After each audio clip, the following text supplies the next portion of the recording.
saya biarkan saya beri waktu saya untuk memperbaiki bea cukai, karena ancaman serius.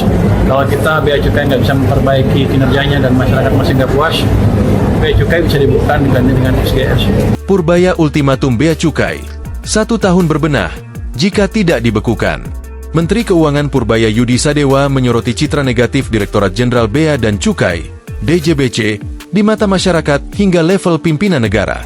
Purbaya menyampaikan hal itu dalam rapat kerja dengan Komisi 11 DPR RI, Kamis, 27 November 2025. Purbaya mengaku sudah meminta waktu 1 tahun kepada Presiden Prabowo Subianto untuk memperbaiki kinerja DJBC. Ia menyebut ada opsi pembekuan jika perbaikan tidak terlihat. Saya biarkan saya beri waktu saya untuk memperbaiki bea cukai, karena ancaman serius.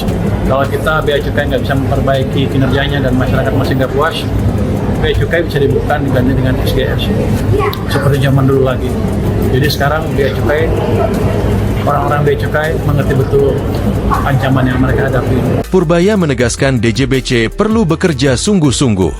Ia mengingatkan risiko besar yang akan dihadapi jika perubahan tidak terjadi. Sebanyak 16.000 pegawai berada dalam posisi terancam kehilangan pekerjaan.